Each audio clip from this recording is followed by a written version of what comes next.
we'll find more time for discussions. And it will be a very interesting presentation because the topic is very relevant and important for the country.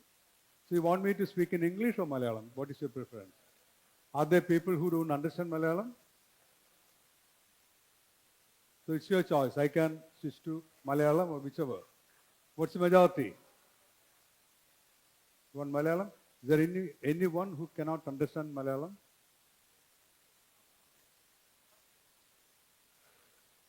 Whichever. So will it be difficult for anyone if I continue to speak in English?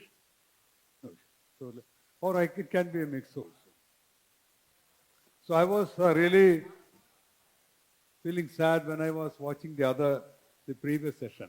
I thought I should have been in that session also. That's what I saw here. No? After coming here, lot of interesting discussions happening. Very energetic students, teachers. I'm really impressed. I'm for the first time to this campus. And I said I should have been in the previous session because I have lived a large number of years in my life outside India. Multiple countries. I still am a resident of the US. My family is there. I had the opportunity to live in Switzerland, Geneva. I had the opportunity to live in. If everyone is speaking, then there is no meaning. I'm going to talk a lot of interesting things for the youngsters. I had actually, even before going to this topic, I should have told something about education system. My sons they live in the US. I came back from US last week. I had the opportunity to live in multiple countries. I'm giving my assurance that I'll come back to your university just to speak about this topic. Why should people go outside? So people should try to just at least to another state, you should go and study. When you are in your own town or your own district or your own state, you tend to think that whatever you do or whatever you see around you is the best thing. Nothing like that. I have lived in the least developed country in the world at that time, East Timor, just above Australia. Least developed country at that time. And I lived in Switzerland, I still live in the US, and I'm based in India now. So that's what I'm trying to say. So this is a topic, very simple topic, very important. So let me ask you,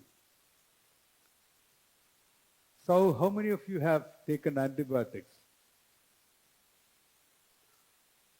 I'm a doctor, that's why I chose to. I'm a politician too, yeah. So others, you have never taken antibiotics? Antibiotic ആരും കഴിച്ചിട്ടില്ല? കുറച്ചുപേരേ ഉള്ളൂ? മരുന്നിന്റെ പേര് പറയാൻ പറയും അത് ഞാൻ കഴിച്ചിട്ടുണ്ട്. അമോക്സിസിലിൻ എത്ര പേര് കഴിച്ചിട്ടുണ്ട്? That's an antibiotic അല്ലേ? കോവിഡ് സമയത്ത് എന്തായിരുന്നു എല്ലാവരും കഴിച്ചത്? Dolo is paracetamol.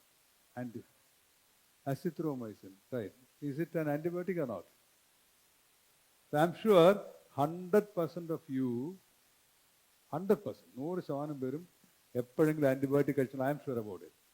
But we don't know whether we are consuming antibiotics. അല്ലേ നമ്മൾ പലപ്പോഴും എന്താ പറ്റുന്നത്? വയ്യാന്ന് പറയുമ്പോൾ അടുത്ത വീട്ടിൽ ആൻറ്റി പറയും ഞാൻ ഈ മരുന്ന് കഴിച്ച വയറുവേദന മാറി നീ കഴിച്ചോ എന്ന് പറയും. ശരിയല്ലേ? അല്ല ചുമ മാറി എന്ന് പറയും. So most of these times you don't know what you are consuming. So that is one of the issues that we are going to discuss. But in the broader framework of sustainable agriculture and health. Can I see my next slide? Or do you have something to change my slide? Oh, this is the one? Yeah, it's in my pocket. So this is important for everyone. That's why. Politics, many of you will not be joining or interested. Singing or whatever. Only a small number will be engaged in that profession. But all of you might have taken antibiotics. All of you are going to take antibiotics, which you have to do with some caution. And we are using antibiotic elsewhere also, not just for your illness.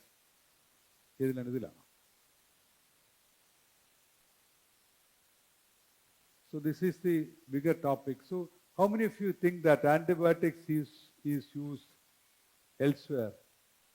Is it used only for human beings? Where ആർക്ക് ഉപയോഗിക്കും antibiotics?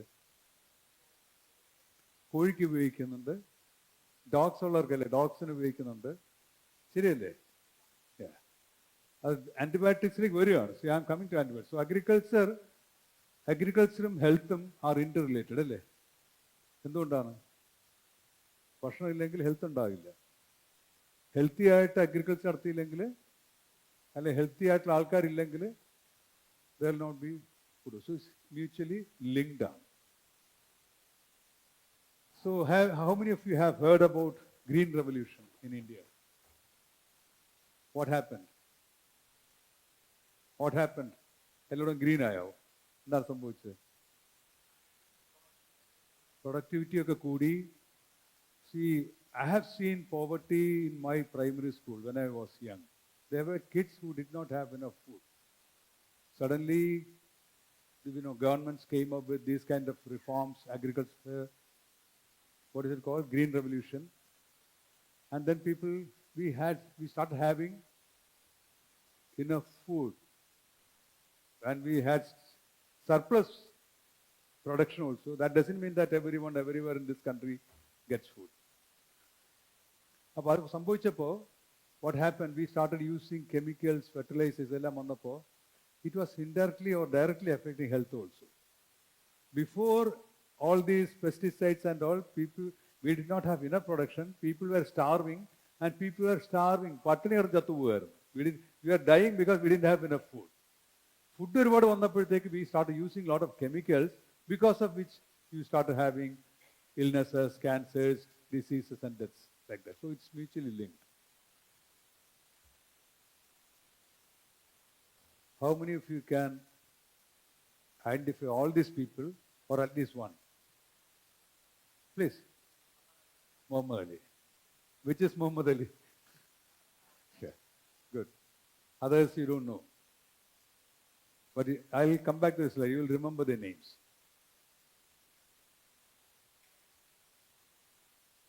So I told you, chemicals, fertilizers, all these things. So how many of you have planted at least one plant? ഒരു ചെടിയും നട്ടിട്ടില്ലാറുണ്ട്. എന്ത് വളം ഇട്ടത്? വീട്ടിലെ കൃഷിയിലൊക്കെ നമ്മൾ രാസവളമൊക്കെ ഇടാറുണ്ടല്ലേ? So that is there. അതുപോലെ തന്നെ കോഴിക്കും ആടിനും ഇതിനൊക്കെ antibiotics doctors prescribe antibiotic. You may not know that it is antibiotic. ഇത് കൂടാതെ നമ്മൾ സീ ലോട്ട് ഓഫ് ഇന്റർവെൻഷൻ, നമ്മുടെ when you do lot of things in the environment, when you do agriculture, see, you know something, we always, with lot of pride, we say that you have to do agriculture, you have to have farms and things like that. Actually, how many of you know that? Or I'll ask you another question. When did this organized agriculture start? How many years ago? ഈ പാടവും ഇതൊക്കെ നമ്മളിങ്ങനെ ഇതുപോലത്തെ organised agriculture ഉണ്ടല്ലോ, എത്ര വർഷം മുമ്പാണ്? നിങ്ങൾ വായിക്കണം. എത്ര പേര് സാപ്പിയൻസ് ബുക്ക് വായിച്ചിട്ടുണ്ട്? You should read it. ഇതെല്ലായിടത്തും ഉണ്ട്. സാപ്പിയൻസ് തന്നെ വായിക്കണമെന്നില്ല. സോ എത്ര വർഷം മുമ്പാണെന്നറിയാമോ ഈ അഗ്രികൾച്ചർ സ്റ്റാർട്ട് ചെയ്തത്? around 12,000 years ago. Organised agriculture. ഈ പാടങ്ങളൊക്കെ വരാൻ തുടങ്ങി. ജനിച്ചപ്പോഴും പാടമൊന്നുമില്ല നമ്മളായിരുന്നു, മനുഷ്യനുണ്ടായപ്പോഴും. സോ അതാണ് നമ്മുടെ നേച്ചറിനെ ടിൽറ്റ് ചെയ്തത്, ഈ എൻവയോൺമെൻറ്റിൻ്റെ ബാലൻസ് ടിൽറ്റ് ചെയ്തൊരു പ്രധാന കാരണം കൃഷിയാണ്. നമ്മൾ വളരെ അഭിമാനത്തോടെ പറഞ്ഞത്, C we need organised farm, otherwise will die without food. നമ്മൾ പശുവിനെ വളർത്തുന്നത്, അതിനെ വളർത്തുന്നത് വലിയൊരു കാരുണ്യം പോലെ പറയുന്നത്, വലിയൊരു as a very good thing that we are doing. But ഈ കാറ്റിലെല്ലാം പ്രൊഡ്യൂസ് ചെയ്യുന്ന മീഥേൻ സാധനങ്ങളൊക്കെ നമ്മുടെ it's troubling, tilting the balance in our environment.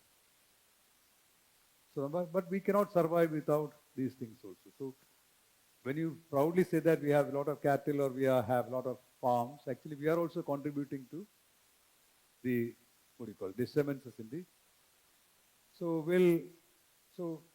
you have read about, or you have heard about SDG and all. You should read Sustainable Development Goal and all. So all those things talk about measuring agriculture sustainability. Sustainable agriculture. What is meant by sustainable? We have talked about Sustainable Development Goal. Earlier it was Millennium Development Goal, UN's million and go 50. Now it's sustainable.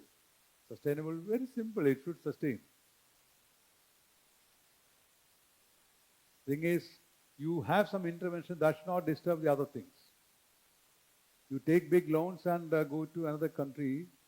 Father has taken loans from multiple banks, and you finish the course, you don't get a job. Even if you don't get a job, even if you get a job, you are unable to pay it back. It's not sustainable. You hear about suicides of parents and all kinds of things because they took big loans which they could not afford to pay back. So sustainability is simple.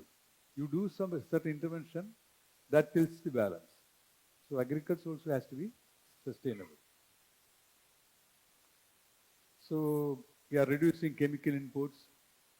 We need to use chemicals. Similarly, diversity. Try to increase the diversity of the land, supporting farmer livelihoods. These are the aspects. We cannot go into details because that's not the... So coming back to antibiotics.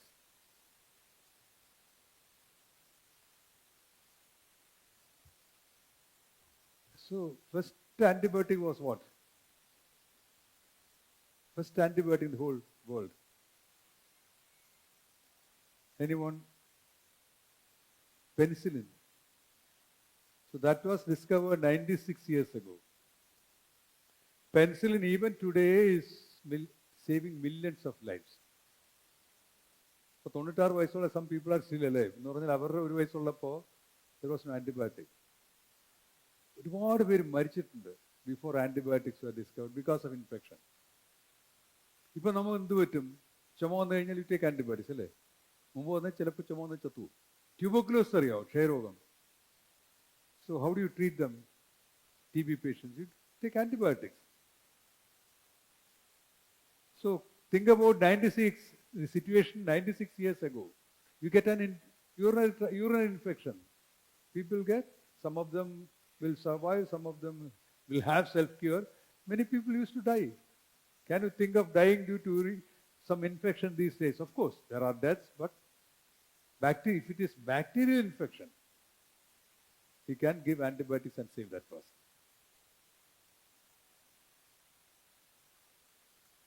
But this is the crux of the topics that I am going to discuss today, the important message. You have any infection. TB is a major disease. It used to kill a lot of people. Even today, India has the biggest share of TB patients. Can you believe ഒരു വർഷം എത്ര പേർക്ക് വരുന്നുണ്ടാവും ലോകത്ത് TB? എന്തെങ്കിലും guess ഉണ്ടോ? ലോകത്ത് 1 കോടിയിലധികം പേർക്ക് TB വരുന്നുണ്ട്. കേരളത്തിൽ 25,000 പേർക്ക് TB ഉണ്ട് ഒരു വർഷം. 25,000 people get TB even in Kerala every year. Can you believe? So infections ഒരുപാടുണ്ട്. പക്ഷെ നമുക്ക് antibiotics ഉണ്ട്. That's why many of us are living here because our grandparents maybe they had penicillin. ഏതോ അസുഖം വന്നോ പെൻസിലിനോ അതുപോലത്തെ ആന്റിബയോട്ടിക് എന്തോ കൊടുത്തോണ്ടെന്നാണ് അവർ ജീവിച്ചത്. അവർ ജീവിച്ചുകൊണ്ടാണ് നമ്മുടെ പേരൻസ് ജനിച്ചത്. അവരുള്ളതുകൊണ്ടാണ് നമ്മളുണ്ട്. ആലോചിച്ച് നോക്കുക, ആന്റിബയോട്ടിക് ഇല്ലെങ്കിൽ ചിലപ്പോൾ നമ്മൾ ചിലതുണ്ടാകില്ലായിരുന്നു. That's the situation. But now this antibiotic, in many places, many antibiotics are not effective. അപ്പോൾ മരുന്ന് കൊടുത്താൽ ഭയങ്കര മോശപ്പെട്ട വളരെ മോശമായി പോകുന്ന ഈ ഗുഹ്യരോഗങ്ങൾ, സെക്ഷുവലി ട്രാൻസ്മിറ്റഡ് ഡിസീസസ് ഒക്കെ ഉണ്ട്. ചില സ്ഥലങ്ങളിൽ ഇപ്പോൾ ആ മരുന്ന് മുമ്പ് മരുന്ന് കഴിക്കുമ്പോൾ അങ്ങ് മാറും. നമ്മൾ രഹസ്യ രോഗങ്ങൾ എന്നൊക്കെ പറഞ്ഞ് പണ്ട് പറയുമായിരുന്നു. See, there are diseases that cannot be treated. ആലോചിച്ച് നോക്ക്. റീസെൻ്റ്ലി ഐ സോ ഒരു ലാബ് റിപ്പോർട്ട്, എൻ്റെ റിലേറ്റീവിൻ്റെയാണ്. ആൻറ്റിബയോട്ടിക് സ്ത്രീകൾക്ക് വയറുവേദന എന്ന് പറഞ്ഞു കഴിഞ്ഞാൽ ഡോക്ടർമാർ ആൻറ്റിബയോട്ടിക്സ് കൊണ്ട് പ്രിസ്ക്രൈബ് ഒരു യൂറിനറി ഇൻഫെക്ഷൻ എന്ന് പറഞ്ഞിട്ട്. So we get reports, bacteria which cannot be treated by any of the antibiotics available in our place. So this is a dangerous situation. So that's issue. Antibiotic മരുന്നുകൾ, we are reaching a stage where antibiotics will not work because bacteria is gaining resistance power against bacteria.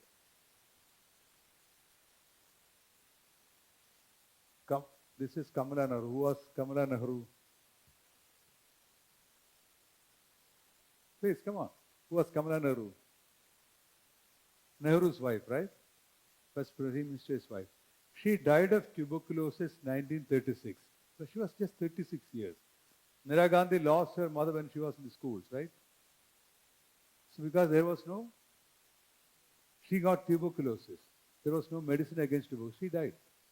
After 8 years or so, the first medicine was invented or discovered, whatever. George Orwell. How many of you have read, what's that novel? Yeah, so what's the name? Animal Farm. How many of you have read or heard about it? You should read that book. So, British novelist who wrote. He died of tuberculosis.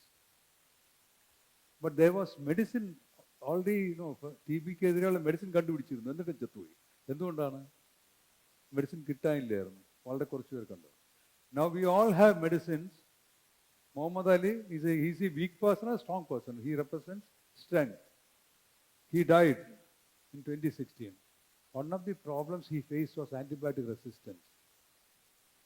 അയാൾക്ക് ഇത്രയും strong ആളിനെ ചെറിയ bacteria ബുദ്ധിമുട്ടിക്കുകയാണ്. The antibiotics against the bacteria was not working. Got it? So, നിങ്ങൾ Covid വന്നപ്പോൾ antibiotic കഴിച്ച എത്ര പേരുണ്ട്? You took antibiotics, no? It was a wrong thing. COVID is caused by what? Virus. You cannot attack virus using antibiotic. So maybe people thought that, no, some doctors, you are weak, you are diabetic, old people. So you are likely to get a bacterial infection. As a prophylaxis, to prevent that, some people needed antibiotic. But each and every person who had COVID or who was suspected of having COVID, all of us had antibiotic, which was wrong. So never go and buy medicines. I have seen, I'm a doctor, so I have seen several times. When I am in front of a medical shop, people will come and poor people or uneducated people or ordinary people, they will come and tell the medical shop owner, I have cough. എനിക്ക് ചുമയുണ്ടോ? ഉടനെ എടുത്ത് കൊടുക്കുന്ന antibiotic ആണ്. നിങ്ങൾ എനിക്ക് ചുമക്കുള്ള എന്തോ മരുന്നാണ്. So doctor has to decide. നമ്മൾ പോയി അങ്ങനെ അറിയാതെ മരുന്ന് വാങ്ങിച്ച് കഴിക്കരുത്. അല്ലെങ്കിൽ അടുത്ത വീട്ടുകാർക്ക് somebody took this medicine or he got relief from his cough or whatever. You should not try that. Doctor പറഞ്ഞാലേ ഒരു ആന്റിബയോട്ടിക് കഴിക്കാവൂ. അറിയാത്തൊരു മരുന്ന് തരികയാണെങ്കിൽ you should ask that person, what is it? ചിലപ്പോൾ അത്യാവശ്യം ഒരു തലവേദന വന്നു, അല്ലെങ്കിൽ ഒരു അസുഖം വന്നു, വാങ്ങുമ്പോൾ make sure that this is not antibiotic. പിന്നെ പറയും, എന്തെങ്കിലും പറയുമ്പോൾ ഇവിടെ എനിക്ക് വയ്യാന്ന് പറയുമ്പോൾ ഒരാൾ പറയും ഇവിടെ കഴിഞ്ഞ പ്രാവശ്യം എനിക്ക് അസുഖം വന്ന് ഞാൻ ഈ മരുന്ന് കഴിച്ചെടുത്ത് കൊടുക്കും. Could be antibiotic. Never try that. That's why I said many settings, even in our state, some of the diseases are very difficult to cure. അസുഖം മാറുന്നില്ല. ആന്റിബയോട്ടിക് മരുന്ന് കഴിച്ചാൽ മാറുന്നുണ്ട്. ബാക്ടീരിയ റെസിസ്റ്റന്റ് ആയിട്ടിരിക്കുകയാണ്. ഇത് കുറച്ചുകൂടെ നമ്മൾ വൈറസ് ഉണ്ട്, വൈറസിനെതിരെയുള്ള മരുന്ന് റെസിസ്റ്റൻസ് വരാം, ഒരുപാട് മൈക്രോ ഓർഗാനിസംസിന് മൊത്തത്തിൽ റെസിസ്റ്റൻസ് വരാം. ഇത് ആന്റിബയോട്ടിക്കിന്റെ മാത്രം ഞാനൊന്നും പറഞ്ഞതേ ഉള്ളൂ. ആലോചിച്ച് നോക്കുക, എത്ര പേരാ ചത്തുപോകുന്നതെന്ന്.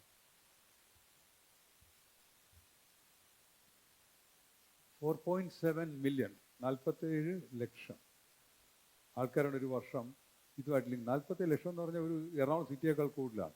അത്രയും ആൾക്കാരാണ് ചത്തുപോകുന്നത് ആന്റി മൈക്രോബിയൽ റെസിസ്റ്റൻസിന്റെ. ഡയറക്റ്റായിട്ട് ആ റീസൺ കൊണ്ട് മരിക്കുന്ന തന്നെ 11.5 ലക്ഷം ആൾക്കാരുണ്ട്. So it's not a So until how many of you knew that some 25,000 people get TB in Kerala every year? എത്ര പേർക്ക് അറിയാമായിരുന്നു? നമുക്കറിയില്ല. നമുക്ക് വരുമ്പോഴേ നമ്മൾ അറിയുള്ളൂ. ഇതൊന്ന് കാണിക്കാം. നമുക്ക്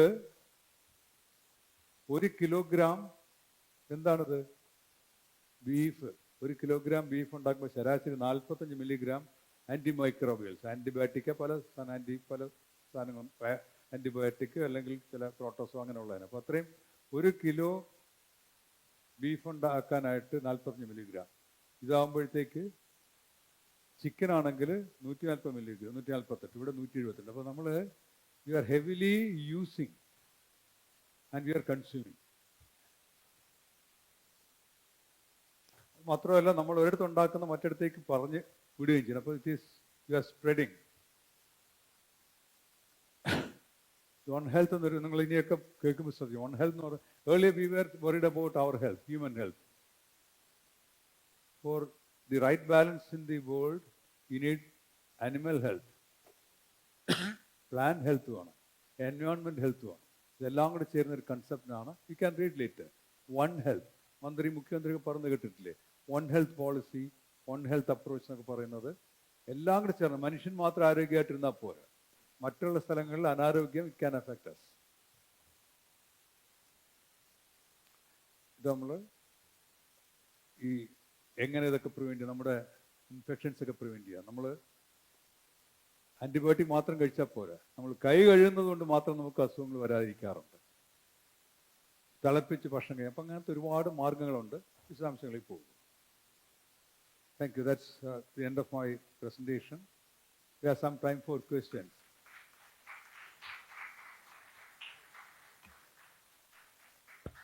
Do we have any questions?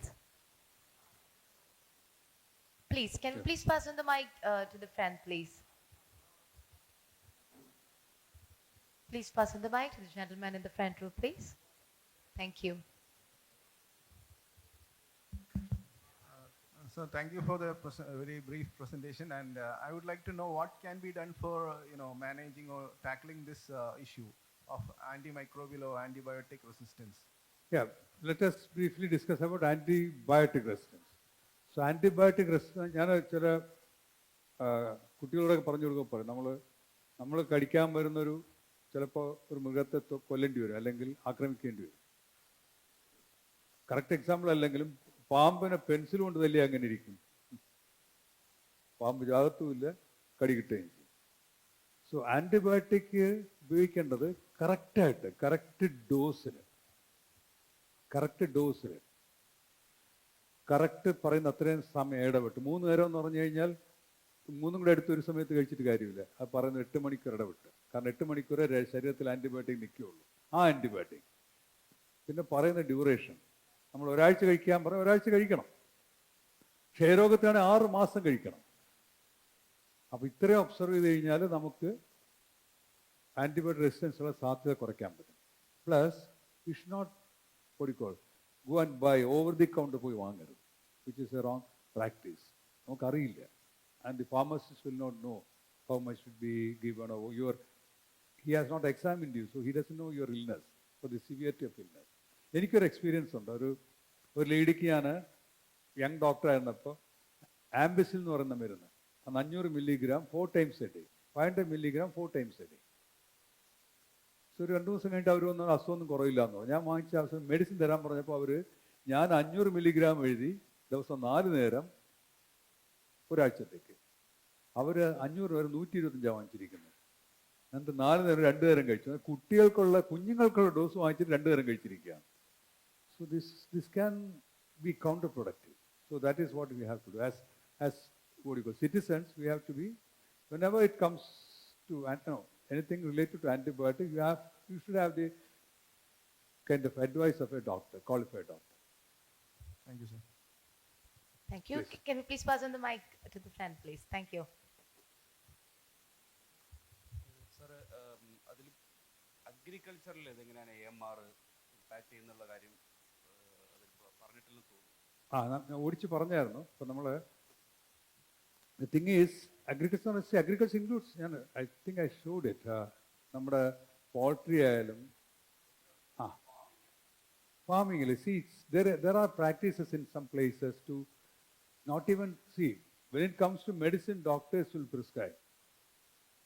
When it comes to poultry and all those things, even lesser qualified or unqualified people or farmers will buy and bring it.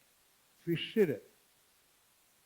some people, for fish farming, you may need antibiotics, but people do it on their own. And even vegetables and plants, some people add it. So to prevent some infections, or knowingly or unknowingly, they add it. And plus all the effluents also. See, whatever antibiotics you use, and if you don't dispose it properly, that can come and contaminate plants. There are multiple ways of. So we have found antibiotic presence even in river water, because a lot of leftover antibiotics will be there. You throw it somewhere, finally everything ends up in some drainage and it disturbs. So what happens is, see, all bacteria or all viruses are not harmful. There are certain bacteria or viruses are harmful. So there are non-harmful or harmless bacteria and viruses in this world. So when you throw all these antibiotics into water, the harmless bacteria in the environment, they will also become resistant slowly. And if at some point they turn into harmful bacteria, they will be already resistant also. This is the problem. Did I answer your question? Okay, I guess we have time for one last question. Is there any more questions? All right, assuming. Please, sir. Sir, can you take the mic? അല്ല ഇപ്പോൾ ഇത് India പോലുള്ളൊരു രാജ്യത്ത് നമുക്ക് പറയാൻ എളുപ്പമാണ് ഇപ്പോൾ U എസിലോ ഇല്ലെങ്കിൽ മറ്റു രാജ്യങ്ങളിലോ easy to implement this antimicrobial or antibiotic റെസിസ്റ്റൻസിനെ കുറിച്ച് ജനങ്ങളെ ബോധവൽക്കരിക്കാൻ എളുപ്പമാണ്. പക്ഷെ നമ്മുടെ പോലുള്ളൊരു രാജ്യത്ത് ഇത്രയും വിശാലമായ രാജ്യത്ത് ഇത് നടക്കും. So it's a good question. So it's easy to convince. പറഞ്ഞു മനസ്സിലാക്കാൻ എളുപ്പമാണ് ഡെവലപ്ഡ് വേൾഡിൽ. ഇത് രണ്ടിടത്തും പ്രശ്നമുണ്ട്. ഡെവലപ്ഡ് വേൾഡിൽ പ്രശ്നം doctors are over prescribing, not people. when I lived in Geneva, സ്വിറ്റ്സർലൻഡിൽ, I had severe sore throat. എൻ്റെ വീടിൻ്റെ തൊട്ടടുത്ത് ഷോപ്പിംഗ് മാളിൽ മെഡിക്കൽ സ്റ്റോർ, അയാൾ എന്നും കാണുന്നതാണ് എന്നെ. ഞാൻ ചെന്ന് ഒരു ക്യാപ്സ്യൂൾ ചോദിച്ചു, കാരണം എനിക്ക് പിറ്റേന്ന് വേണേൽ ഹോസ്പിറ്റലിൽ പോകും, അന്ന് രാത്രി എനിക്ക് പോകാൻ വയ്യ. He did not give. അപ്പോൾ ഞാൻ പറഞ്ഞു, ഞാൻ ഡോക്ടറാണ്, അതൊക്കെ അറിയാം, പക്ഷേ പറ്റില്ല എന്ന് പറഞ്ഞു. I'm not practising. ഞാൻ പിന്നെ വീട്ടിൽ പോയി സ്റ്റെതസ്കോപ്പ് എടുത്ത് കാണിച്ച് ഡോക്ടറാണെന്ന് കാണിക്കുക. അയാൾ പറഞ്ഞ് ഒരു ക്യാപ്സ്യൂൾ എനിക്ക് ചോദിച്ചിട്ട് കിട്ടിയില്ല. I had to finally go to the hospital. So that's strictly system. But there, doctors may overprescribe because of, see, രോഗിക്ക് വേണ്ടിയിട്ട് തന്നെ ആയിക്കോ ആൻറ്റിബയോട്ടിക് കൊടുത്തവൻ ചിലപ്പോൾ പെട്ടെന്ന് ശരിയാവുന്നുള്ള ഫിയർ കൊണ്ടും US പോലുള്ള സ്ഥലത്ത് പീപ്പിൾ വിൽ sue you. അസുഖം വരലെ കൊണ്ട് കേസ് കൊടുക്കും. അപ്പോൾ ഇവൻ പിന്നെ കേസ് വേണ്ടാകുമ്പോൾ ചിലപ്പോൾ നേരത്തെ ആൻറ്റിബയോട്ടിക് കൊടുത്തു വരും. പിന്നെ commercial interest will also be there. Kickbacks ഒക്കെ എല്ലായിടത്തും ഉണ്ട്. ഇവിടെ നേരെ തിരിച്ചാണ്. ഇവിടെ എല്ലാവരും എവിടെയും മുട്ടായി വാങ്ങിക്കുന്ന നമുക്ക് ആൻറ്റിബയോട്ടിക്സ്. ഈ Kerala is much better. Even doctors are complaining that they go and ask for antibiotic, medical shop person will not give. Then they have to prescribe using their whatever number. And even I had, that's it. We will have to write our own prescription. We write self on the top and we buy it. But you go to Pradesh, countries, states like Uttar Pradesh, Bihar, have seen small shops like this. And he claims he is a traditional practitioner, which means he has not been trained in any science or any system. But there will be bottles. നമ്മൾ മുട്ടായി ഇട്ട് വെച്ചേക്കുന്ന മരുന്നുകളുടെ antibiotic ton കണക്കിന് ചാക്കിൽ കൊണ്ടുവന്നിട്ട് നിറച്ച് വെച്ചേക്കും. So he'll be giving ഒരു പുതിയ pack of medicine. അതിനകത്ത് പല ടൈപ്പ് ആൻറ്റിബയോട്ടിക് ആണ്. So what you said is right. It's very difficult to convince. But at the same time, there are places even in India where people die because they don't get antibiotic കിട്ടാൻ ചത്തോണവരുണ്ട്. കാരണം they are so poor or they don't have access. അടുത്ത ആശുപത്രി ഇല്ല, ഉണ്ടെങ്കിൽ doctor ഇല്ല. അപ്പോൾ antibiotic കിട്ടാത്തവരും ചത്തുപോകുന്നവരുണ്ട്. So this is a mix of everything. All right, so I guess with that we shall end the session, and thank you so much, Dr. S.S. Lal, for such an informative session. Let's all put our hands together in appreciation for such a great session, and we also request Ms. Revati K. Shivadas, our Honorable Ed for Economics, to kindly join with us and hand over this gesture of appreciation to Dr. S.S. Lal. And right afterwards, we move into this ending, this great day. Please, sir, kindly come forward and accept this token of honor from our end. ഇവിടെ നിന്നും നമ്മൾ കടക്കുന്നത് മറ്റൊരു വളരെ interesting സെഷനിലാണ്, session on the hypnotism and the mentalism. And the person taking it will be joining with us quite soon in another 5 minutes. Please, humbly requesting everyone to be kindly seated.